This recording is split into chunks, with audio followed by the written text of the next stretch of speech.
तो आइए देखते हैं अपना पहला लेसन, जो कि है रासायनिक अभिक्रियाएं एवं समीकरण क्लास 10 का। आपको एकदम दिमाग में बैठ जाएगा, इसकी आप चिंता मत कीजिएगा कि हम कैसे समझेंगे। पहला चैप्टर स्टार्ट हो रहा है, आइए देखते हैं। देखिए है रासायनिक अभिक्रियाएं ना, सबसे पहला जो आपका टॉपिक आएगा वो रहेगा रासायनिक अभिक्रियाएं। अब आप समझ लीजिए कि ये रासायनिक अभिक्रियाएं क्या होती हैं। मैं आपको एकदम इजी वे में, एकदम आसान तरीके से समझाऊंगा। आपके बस आपको थोड़ा सा कंसंट्रेट होकर आपको अच्छे से बैठ जाना है 10-15 मिनट, तब आपको समझना है। देखिए रासायनिक अभिक्रियाएं क्या होती हैं। वह अभिक्रिया जिसमें एक या अधिक पदार्थ परस्पर अभिक्रिया करके नए पदार्थ का निर्माण करते हैं, रासायनिक अभिक्रियाएं कहलाती हैं। मतलब ऐसी अभिक्रिया जिसमें कि एक पदार्थ, एक से अधिक पदार्थ अगर आपस में अभिक्रिया कर लें, उसको करके एक नए पदार्थ का निर्माण करें, तो उन्हें हम रासायनिक अभिक्रिया कहते हैं। आइए मैं आपको उदाहरण सहित बताता हूं। देखिए जैसे एक पदार्थ मान लीजिए हाइड्रोजन है, एक है ऑक्सीजन है। हाइड्रोजन ऑक्सीजन देखिए आपस में क्रिया करके H2O, मतलब इसने क्या निर्माण कर लिया, जल का निर्माण कर लिया। तो यहां पर देखिए हाइड्रोजन ऑक्सीजन मिलकर जल बन गए, तो इसे ही हम रासायनिक अभिक्रिया कहेंगे। अब देखिए आप कैसे जानेंगे कि कोई भी चीज रासायनिक अभिक्रिया है। उसके लिए देखिए यहां पर 5 चीजें हैं। सबसे पहले तो जो भी रासायनिक अभिक्रिया रहेगी उसके अवस्था में परिवर्तन, उसकी अवस्था परिवर्तित होगी, उसकी अवस्था परिवर्तन। उसके बाद जो दूसरा है रंग में परिवर्तन, तीसरा है गैस का निष्कासन, निष्कासन मतलब निकालना, फिर है ताप में परिवर्तन, और फिर पांचवा आता है अवक्षेप निर्माण। तो इतने चीजें हैं जिससे आप रासायनिक अभिक्रिया की आसानी से पहचान कर सकते हैं। अब आइए देखते हैं आगे का टॉपिक। देखिए रासायनिक अभिक्रिया तो आपने देख लिया, अब आप बताइए कि रासायनिक समीकरण क्या होता है। तो आइए मैं आपको बताता हूं आखिर रासायनिक समीकरण क्या है। आपका एकदम कंप्लीट हो जाएगा पूरा कोर्स, आपका हिंदी हो गया, इंग्लिश, मैथ, साइंस, सभी सब्जेक्ट मैं आपको क्लियर करा दूंगा क्लास 10 का। आपको बिल्कुल भी टेंशन नहीं लेना है। देखिए रासायनिक अभिक्रिया का प्रतीकात्मक निरूपण रासायनिक समीकरण कहलाता है। देखिए रासायनिक समीकरण क्या कहलाता है, जो रासायनिक अभिक्रिया, अभी आपने देखा हाइड्रोजन और ऑक्सीजन मिलकर जल बना था ना, तो उसी का प्रतीकात्मक निरूपण क्या कहलाता है, उसी का प्रतीकात्मक निरूपण आपका ये जो है रासायनिक समीकरण कहलाता है। जैसे यहाँ पर देख सकते हैं ये है H2 + O2 गिब्स H2O। अब यहाँ पर एक चीज आप और समझिए, देखिए ये जो गिब्स, ये जो तीर लगी है, तीर के बाएं साइड वाला, मतलब जो चीजें आपस में जुड़ रही हैं, जो जुड़ रही हैं उन्हें हम अभिकारक बोलेंगे, और जो हमें प्राप्त हो रहा है उसे उत्पाद बोलेंगे। तो ये आप ध्यान रखिएगा, अभिकारक, उत्पाद, ये आपको बहुत ही जगह देखने को मिलेगा, आपके आगे देखने को मिलेगा, तो इसमें आप कंफ्यूज मत होइएगा। जैसे यहाँ पर देख लीजिए, ये है जो ये जुड़ रहा इस तरफ वाला, ये है अभिकारक, और ये जो है ये है उत्पाद। तो इतना ध्यान दीजिएगा। अब उसके बाद देखिए आता है रासायनिक समीकरण लिखना। देखिए रासायनिक समीकरण लिखना कि आप रासायनिक समीकरण किस तरीके से लिख सकते हैं। जैसे ये लिखा गया है तो इसको हम किस आधार पर लिखेंगे, कैसे लिखेंगे। जैसे देखिए Mg मतलब मैग्नीशियम और ऑक्सीजन मिला तो ये मैग्नीशियम ऑक्साइड बनाया है। देखिए इसमें अभिकारक ये दोनों हो गए और उत्पाद ये हो गए।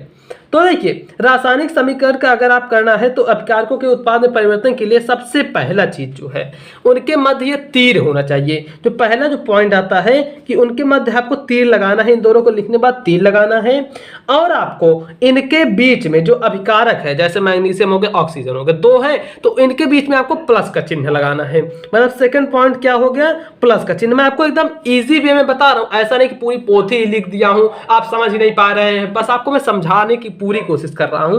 आपको यहां पर तीर का यूज करना है, फिर दो अभिकारकों के बीच में आपको प्लस का चिन्ह लगाना है, और उसके बाद देखिए जो उसके बाद आपकी बाईं तरफ, जो बाईं तरफ लिखे हैं उनमें आपको प्लस का चिन्ह लगाना है, जैसे ये बाईं ओर है। और आपका जो उत्पाद, जैसे ये एक उत्पाद है तो आपको इसमें प्लस नहीं लगाना है, जैसे अगर और कुछ निकलता तो उसमें भी आप प्लस लगाना रहता। मतलब ये प्लस लगाना है आपको दाईं और बाईं तरफ, मतलब LHS, मतलब लेफ्ट हैंड में भी या और राइट हैंड में भी। तो अगर राइट में रहेगा राइट में भी आपको लगाना पड़ेगा। और उसके बाद देखिए जो तीर का सिरा है उत्पाद की ओर होना चाहिए। ये जो तीर है इसको देखिए, ये तीर ऐसे ही तो ऐसे किए है ना कि आप ऐसे कर देंगे, ऐसे करेंगे तो गलत रहेगा, ये नहीं रहेगा, ये उत्पाद की तरह तीर रहेगा, मतलब इसी टाइप इसका मुंह रहेगा इसी तरफ। तो ये भी एक चीज है जो कि आपको ध्यान देनी है। तथा यह अभिक्रिया होने की दिशा को दर्शाता है। बस ये चीजें हो गया। देखिए थर्ड पॉइंट यहाँ पर क्या है कि जो अभिक्रिया होने के जो ये है, तीर का सिरा उत्पाद की ओर होगा। यह जो सिरा है, तीर का सिरा यहाँ पर लिख देते हैं, सीधा उत्पाद की ओर होगा। जो तीर का सिरा है ना वो उत्पाद की ओर होगा। अब आप एक बार फिर से देख लीजिए, रासायनिक समीकरण लिखना सबसे पहले आपको तीर का यूज करना है और इन दोनों के बीच में आपको प्लस लगाना है, लेफ्ट हो या फिर राइट हो, और उसके बाद जो तीर का ये चिन्ह है, ये इसका जो सिरा है आपको उत्पाद की तरफ लगाना है। अब आइए देखते हैं आगे। अब देखिए एक जो बहुत ही महत्वपूर्ण चीज आती है वो है रासायनिक समीकरण को संतुलित करना। देखिए रासायनिक समीकरण संतुलित करना ये बहुत ही इंपॉर्टेंट एक पॉइंट आपका आ जाता है, जो कि काफी सारे स्टूडेंट्स इसमें कंफ्यूज रहते हैं। लेकिन चिंता नहीं करनी है, जहां आपको मैं अभी बताऊंगा आप चुटकियों में कर लेंगे। यहाँ पर मैंने आपके लिए एक पॉइंट ऐसे लिख के रखा है, आपको सबसे पहले क्या करना पड़ेगा, उसके बाद तो देखिए यहाँ पर सर्वप्रथम असंतुलित समीकरण को लिखकर सूत्र के चारों ओर कोष्ठक बना लीजिए। सबसे पहले आपको असंतुलित ये तो बस लिखा हूं मैंने, तो इस लिखा वाले बार पढ़ लेता हूं, उसके बाद मैं आपको समझाता हूं तो आपको समझ में आएगा। उसके बाद असंतुलित समीकरण में उपस्थित विभिन्न तत्वों के परमाणुओं की सूची बना लीजिए। और तीसरा जो पॉइंट आता है वह है अब उस तत्व या यौगिक को संतुलित करना प्रारंभ कीजिए जिसमें अधिकतम संख्या के परमाणु उपस्थित हो। और फिर चौथा है इसके बाद समीकरण को पुनः देखकर अन्य तत्व जो कि असंतुलित है उन्हें ज्ञात कीजिए। और जो पांचवा है वह है एक बार पुनः देखें, मतलब एक बार दोबारा देखें कि कोई तत्व असंतुलित तो नहीं रह गया है, और अगर रह गया है तो उसे फिर से संतुलित करें। और अंत में संतुलित समीकरण का परीक्षण करते हैं कि समीकरण के दोनों ओर प्रत्येक तत्व के परमाणु की संख्या समान है अथवा नहीं। तो देखिए ये था लिखने का, मतलब अगर आपका लिखने में आ गया बोर्ड परीक्षा में या फिर कहीं भी, वैसे ये आता नहीं है, अगर आ गया तो आपको ये लिखना पड़ेगा। बाकी मैं आपको प्रैक्टिकली में समझाता हूँ। जैसे देखिए Na है प्लस H2O है, गिब्स NaOH प्लस H2। अब यहाँ पर देखना है सबसे पहले इसका जो परमाणु है, परमाणु देखिए यहाँ पर जैसे Na है, एक है सोडियम, यहाँ भी एक सोडियम है Na, हाँ एक सोडियम है। उसके बाद देखिए H2 है और यहाँ भी H3 है। यहाँ देखिए 2 H है, यहाँ पर 1 H है, यहाँ पर 2 1 3 H हो गया। तो इसलिए हमने यहाँ पर देखिए 1 2 लगा दिया। इसलिए कुल मिलाकर ये जो समीकरण जो संतुलित वाला है, इसको करने पर देखिए ऐसे सबसे पहले 2n लिख देंगे, उसके बाद यहाँ भी 2 यहाँ भी 2, और बाकी ये संतुलित है ही। ऐसे आपको संतुलित करना। मैं आपको एक एग्जाम्पल लेकर और समझा देता हूँ। अगर हम एक यहाँ पर उदाहरण लेना चाहें तो देखिए हाइड्रोजन का ले लेते हैं और क्लोरीन का, H2 प्लस क्लोरीन Cl ना, तो देखिए ये क्या H प्लस Cl ये हो जाएगा, ये बनेगा क्या बनेगा, HCl बनेगा। इसको अगर हम संतुलित करें तो यहाँ पर मान लीजिए 2 H है और यहाँ पर 1 H है, तो यहाँ पर हम 2 लगा दिए, 2 H2O HCl हो गया, और यहाँ पर Cl है तो 2 Cl है, यहाँ पर 1 ही है तो यहाँ भी 2 लगा देंगे कुल। उसके बाद देखिए यहाँ पर क्या हो गया कि आपको 2 H मिल गया और 2 Cl मिल गया। तो आपको ऐसे कोई भी सभी कर सकते हैं, जैसे H2O का हो गया या फिर CO2 का हो गया, जैसे कार्बन डाइऑक्साइड, और सभी चीजें आप कर सकते हैं, कोई दिक्कत नहीं है। तो आइए देखते हैं आगे।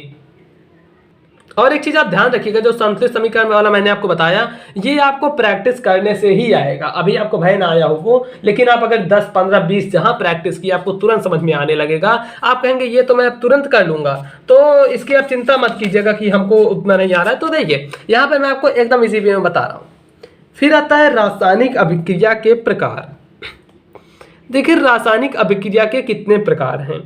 सबसे पहले यहाँ पर देखिए अभिक्रिया के कारण होने वाले रासायनिक परिवर्तन के आधार पर रासायनिक अभिक्रिया को निम्न वर्गों में वर्गीकृत किया गया है, जो कि यहाँ पर निम्न है।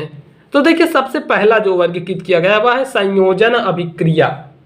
सबसे पहला किसमें किया गया है, संयोजन अभिक्रिया है। रासायनिक अभिक्रिया का पहला प्रकार है संयोजन। देखिए संयोजन में आपको यहाँ पर हम बता दें, संयोजन में लग ही रहा है कि इसका योग हो रहा है। संयोजन में क्या हो रहा है, इसका योग। तो देखिए संयोजन अभिक्रिया में एक से अधिक अभिकर्मक परस्पर संयुक्त होकर एकल उत्पाद निर्मित करते हैं। संयोजन अभिक्रिया में मतलब देखिए एक से अधिक अभिकर्मक परस्पर संयुक्त होकर एकल उत्पाद निर्मित करते हैं। जैसे यहाँ पर मैं आपको उदाहरण दूं जो कि संयोजन अभिक्रिया का है, जैसे आपका है बूझा चूना ले लेता हूँ, CaO प्लस H2O, इतना हमने देखिए इसको मिक्स किया तो ये बन जाएगा CaOH का होल ट्वाइस बनेगा और प्लस ऊष्मा बाहर निकलेगी इससे। देखिए ये हमने क्यों लिख दिया, यहाँ पर देखिए Ca लिख दिया, उसके बाद O2 है और H भी 2 है, इसलिए OH का होल ट्वाइस कर दिया। तो यहाँ पर देखिए दो अभिकर्मक मिलकर एक उत्पाद का निर्माण कर रहे हैं, इसलिए हम इसको संयोजन कहेंगे। अब उसके बाद जो तीसरा आता है वह है वियोजन। अब के वियोजन के भी आपको देखिए 3 प्रकार मिल जाएंगे। तो देखिए जिसमें एकल अभिकारक टूटकर एक से अधिक उत्पाद उत्पन्न करते हैं उन्हें वियोजन अभिक्रिया कहते हैं। जैसे देखिए ये अभिक्रियाएं 3 प्रकार की होती हैं। देखिए वियोजन जो अभिक्रियाएं हैं वह 3 प्रकार की होती हैं। सबसे पहली है ऊष्मीय अपघटन। ऊष्मीय अपघटन जो है वो देखिए उसको हम कैसे लिखेंगे, वह रासायनिक अभिक्रिया, मतलब ऐसी रासायनिक अभिक्रिया जिसमें यौगिक ऊष्मा के द्वारा 2 या 2 से अधिक सरल पदार्थों में अपघटित हो जाता है। ऊष्मीय अपघटन दिया गया है। ऊष्मीय से आपको लग रहा है इसमें ऊष्मा के द्वारा अपघटन होगा, तो समझिए कि ऐसी रासायनिक अभिक्रिया जिसमें यौगिक ऊष्मा के द्वारा 2 या 2 से अधिक सरल पदार्थों में अपघटित हो जाता है उसे हम ऊष्मीय अपघटन कहते हैं। तो ये है ऊष्मीय अपघटन। अब देखिए ऊष्मीय अपघटन का हम एक उदाहरण देख लें, तो आइए देख लेते हैं। हम कैल्शियम कार्बोनेट ले लेते हैं, CaCO3 होता है ना, CaCO3। इसका अगर हम ऊष्मीय अपघटन कराएंगे तो यहाँ पर आप लिख देंगे ऊष्मीय अपघटन, ऊष्मीय अपघटन। देखिए CaCO3, तो ये क्या बनेगा, CaO बनेगा, calcium oxide plus CO2, carbon dioxide gas जो कि बाहर निकलेगी। ये देखिए ऐसा चिन्ह लगाएंगे, मतलब ये बाहर जा रही है। तो इसके बाद देखिए ये हो गया ऊष्मीय अपघटन। अब देखते हैं दूसरा जो है विद्युत अपघटन। तो अब देखिए जो दूसरा है विद्युत अपघटन, वह अभिक्रिया जिसमें यौगिक के जलीय विलयन में विद्युत प्रवाहित करने पर यह 2 या 2 से अधिक सरल पदार्थों में अपघटित हो जाता है, उसे हम विद्युत अपघटन कहते हैं। ऊष्मीय अपघटन में था कि ऊष्मा के द्वारा अपघटित हो रहा था, और विद्युत अपघटन में है कि वह अभिक्रिया जिसमें यौगिक के जलीय विलयन में अगर आप विद्युत प्रवाहित करेंगे, विद्युत के द्वारा जो होगा उसे हम 2 या 2 से अधिक सरल पदार्थों में अपघटित हो जाता है, उसे हम विद्युत अपघटन कहते हैं। जैसे यहाँ पर हम देखते हैं इसका उदाहरण विद्युत अपघटन की, जैसे मान लीजिए जल हो गया, H2O, ये जल है ना, तो यहाँ पर देखिए संतुलित के लिए हम यहाँ पर 2 लगा देंगे। इसका अगर हम विद्युत अपघटन कराएंगे तो विद्युत अपघटन, तो यहाँ पर देखिए हमें हाइड्रोजन मिल जाएगा H2 और देखिए प्लस ऑक्सीजन। तो देखिए अगर हम जल का विद्युत अपघटन कराते हैं तो हमें यहाँ पर क्या प्राप्त होगा, सबसे पहले जो हमें प्राप्त होगा वो होगा हाइड्रोजन होगा H2, और उसके बाद होगा ऑक्सीजन होगा। तो ये प्राप्त होगा। यहाँ पर देख लीजिए एक उत्पाद जो है इसमें विद्युत अपघटन कराने पर 2 अपकर्मक के रूप में टूट गया है। अब इसके बाद जो थर्ड आता है ये इसमें का वियोजन का, वो है प्रकाश अपघटन। प्रकाश से ही लग रहा है आपको, जब वियोजन अभिक्रिया सूर्य के प्रकाश द्वारा होती है तब यह प्रकाश अपघटन कहलाता है। बस बहुत सिंपल है, ऊष्मीय है, विद्युत है, प्रकाश है, तो मतलब ऊष्मा के द्वारा हो तो ऊष्मीय, विद्युत के द्वारा हो तो विद्युत प्रवाहित करने द्वारा विद्युत, और जब सूर्य के प्रकाश के द्वारा हो तो प्रकाश अपघटन कहलाता है। जैसे देख लीजिए यहाँ पर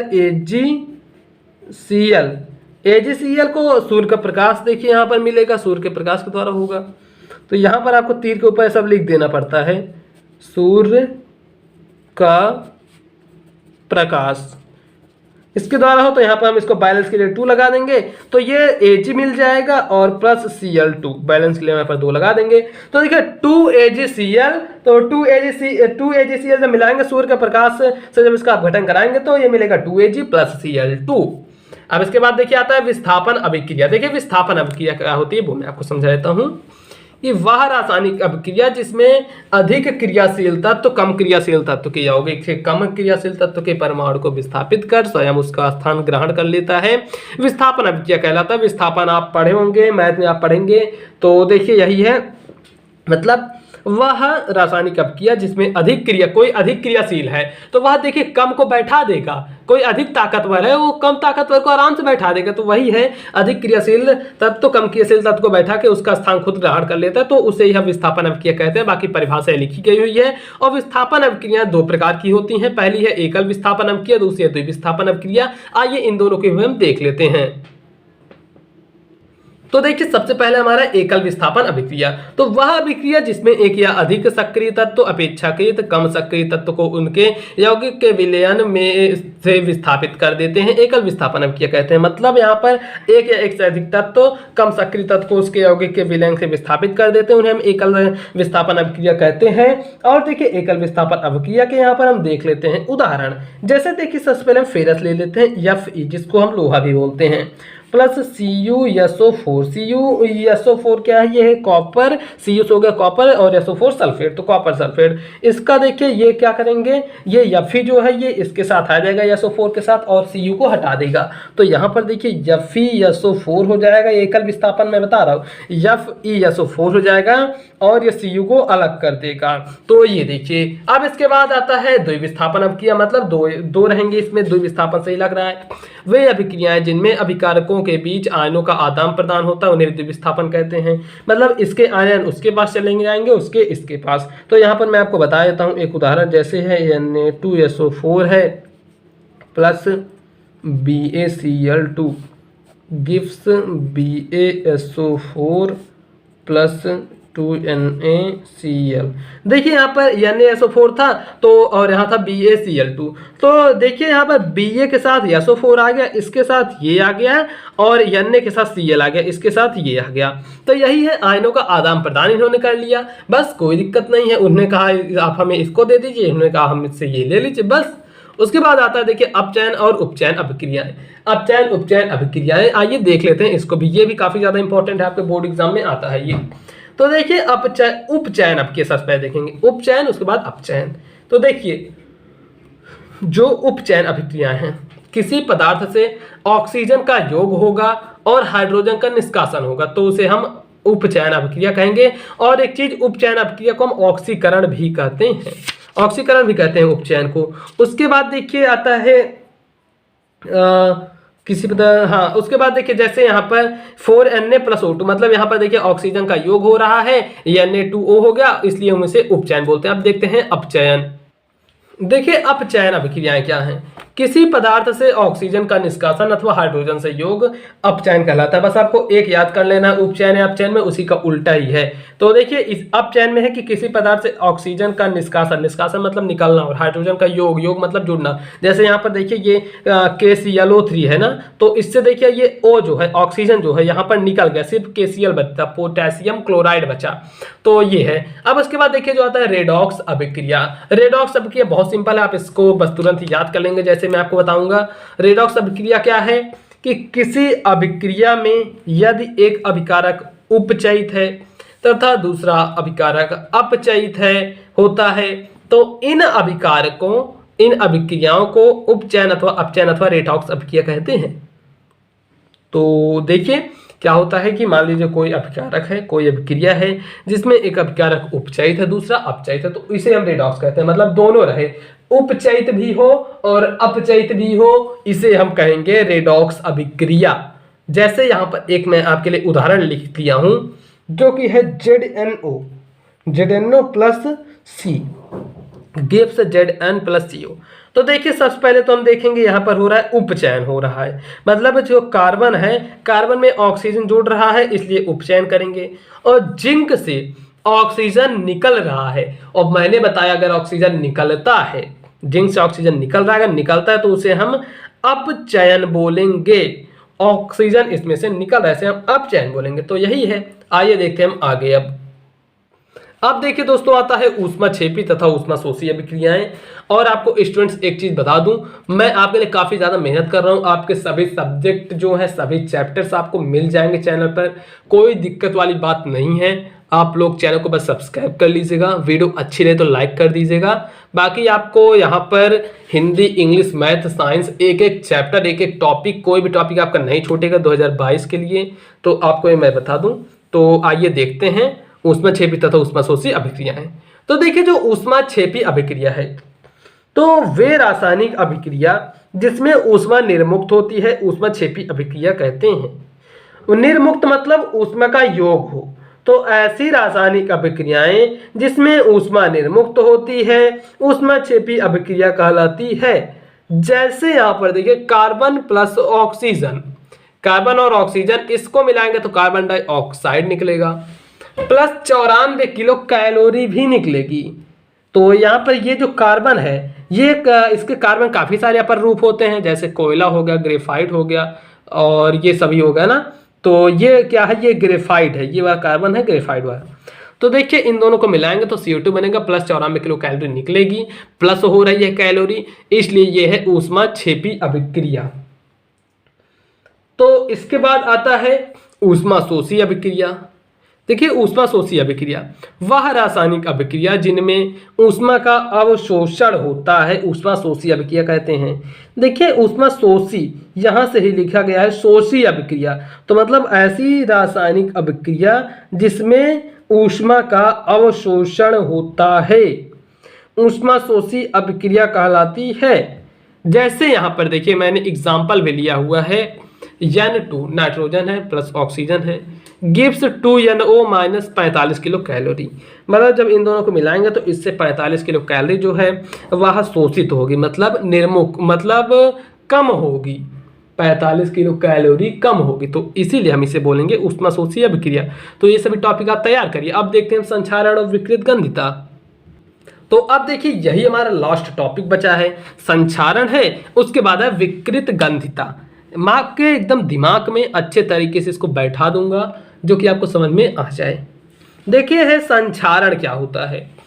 तो आपको एक चीज बता दूं, आप सभी अपने नोट्स बनाते चलिए, मैं आपको अभी से ही सजेस्ट कर दे रहा हूं, आप अपनी एक कॉपी अच्छे से ले लीजिए, उसमें जो जो चीजें मैं आपको बताऊंगा आप करते चलिए। 100% गारंटी के साथ बता रहा हूं, आपको बहुत ही ज्यादा फायदा मिलने वाला है, ये आप मेरी बात ध्यान रखिएगा। अगर आपको मैं जो जो चीजें बता रहा हूं आप अच्छे से लिखते चल रहे हैं ना, तो बहुत ही ज्यादा आपको फायदा मिलेगा, ये आप ध्यान रखिएगा। देखिए है संक्षारण। तो संक्षारण क्या होता है कि वह अभिक्रिया जिसमें धातु वायु की ऑक्सीजन, नमी या अन्य रसायनों से धीमी अभिक्रिया द्वारा धीरे धीरे नष्ट होती जाती है, संक्षारण कहलाती है।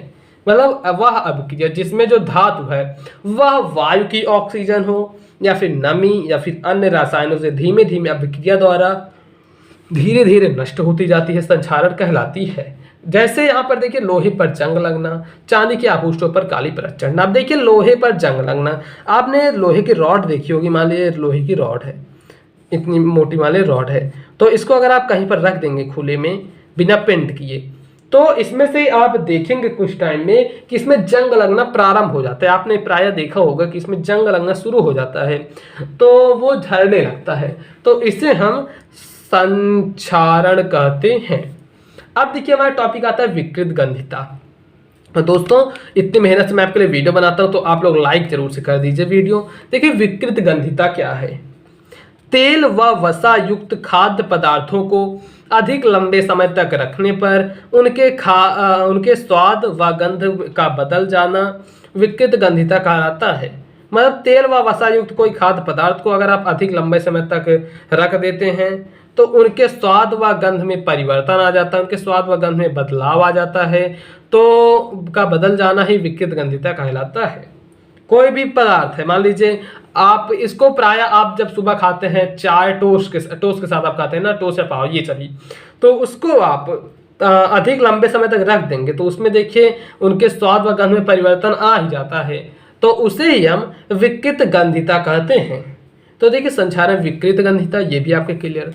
तो आपके क्लास 10th में चैप्टर 1 जो है पार्ट 1 आपका जो रासायनिक अभिक्रिया वाला है ना, आपका यही पार्ट है पहला वाला, रासायनिक अभिक्रिया एवं समीकरण, आपका पूरा पार्ट इस वीडियो में खत्म हो गया।